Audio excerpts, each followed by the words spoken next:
শুভ সকাল সবাইকে। আজকে সকাল থেকেই কাজে একটু ঢিলামি দিয়েছিলাম, কারণ রান্না বান্নার কোনো ঝামেলা ছিল না। তাই ঘুম থেকে উঠেছিলাম একটু দেরি করে।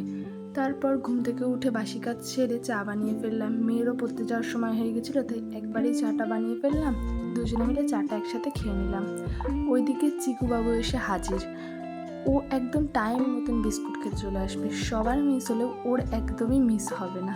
তারপরে বাসি বিছানা তুলতে চলে আসলাম, কারণ কাজ যখন আমাকেই করতে হবে তাই লেট করে আর কী হবে। আর বাসি বিছানাটা পড়ে থাকলে দেখতেও ভালো লাগে না। আর ঘরের জিনিসপত্রগুলো আর বিছানা টিছানা এগুলো যদি একটু গুছিয়ে রাখা যায় আর জায়গাটা যদি জায়গায় জিনিস রাখা যায়, তাইলে ঘর এমনিই অনেকটা পরিষ্কার হয়ে যায়। তাই আমি যতটা পারি চেষ্টা করি জায়গাটা জিনিস জায়গায় রেখে ঘরটাকে একটু পরিষ্কার পরিচ্ছন্ন রাখার। তারপরে ওকেও চা দিয়ে দিলাম, ও চাটা খেয়ে কাজে চলে গেল। আমি আমার কাজ করতে শুরু করে দিলাম। ঘরটার ঝাড় দিয়ে দিলাম, বাসি ঘরটা ঝাড় দিয়ে দিলাম আগেই। আর আমি ঘর ঝাড় দেওয়ার পরে একবার জিনিসপত্রটা মুছে নিই, কারণ ঘর ঝাড় দেওয়ার পরে অনেক ধুলোবালি এসে জিনিসপত্রের উপর পড়ে। সেই ধুলোবালির থেকে স্পট হয়ে ভীষণ নোংরাভাবে স্পট পড়ে জিনিসপত্রের উপর। আর এই দেখো আমাদের বাড়িতে লক্ষ্মী জবা গাছটায় কি সুন্দর ফুল ফুটেছে, তাই না?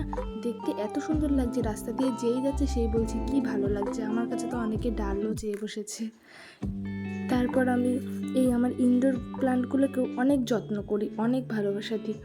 তার মধ্যেও একটা গাছ মরে গেছে, কি করব। তারপরে ঘর মুছতে চলে আসলাম।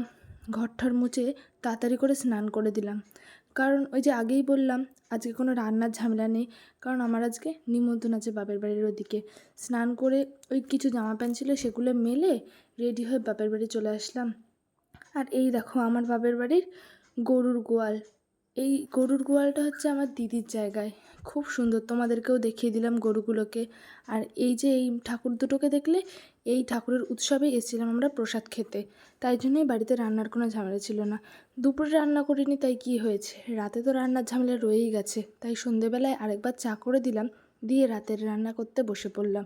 রাতে রান্না করেছিলাম ঘুগনি।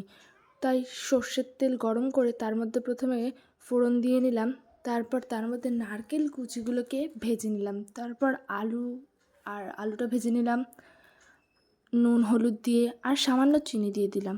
যে কোনো রান্নায় চিনি দিলেই স্বাদটা একদমই পাল্টে যায়। আর ওই কিছু মশলা পেস্ট করে নিয়েছিলাম সেইটা দিয়ে দিলাম। তারপরে লঙ্কার গুঁড়ো, কাশ্মীরি লঙ্কার গুঁড়ো দিয়ে নেড়ে চেড়ে নিলাম। আর আমাদের বাড়ির রান্না না একটু রং না হলে না কারোর মুখে রোচে না, তাই কাশ্মীরি লঙ্কার গুঁড়োটা আমাদের লাগেই বাড়িতে। রং চং হবে তবেই খাবে সবাই। তারপরে এই মশলা দিয়ে একটু কষিয়ে নিলাম, ভালো মতন কষিয়ে টষিয়ে ওই আগে থেকে যে মটর আর বাদামটা সিদ্ধ করে রেখেছিলাম সেইটা দিয়ে ভালো করে মাখিয়ে কিছুক্ষণ কষিয়ে তারপর পরিমাণ মতন জল দিয়ে দিলাম, নুন দিয়ে দিলাম। এইভাবেই আমি শর্ট প্রসেসে খুব তাড়াতাড়িভাবে ঘুগনি টুগনি বানিয়ে ফেলি।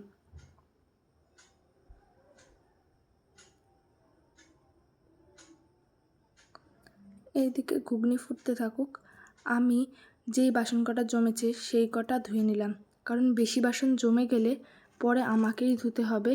আর সকালবেলায় বাসি কাজের সময় এত বাসন থাকলে আমার মাথা ভীষণ গরম হয়ে যায়, তাই আমি রাতে কিছু বানালে সেই রান্নাটা তখনই বাসনগুলো মেজে ফেলি। তারপর আটাটা ওদিকে মেখে ফেলেছিলাম। আর এদিকে চলে এসছে আমার আর এক মেয়ে।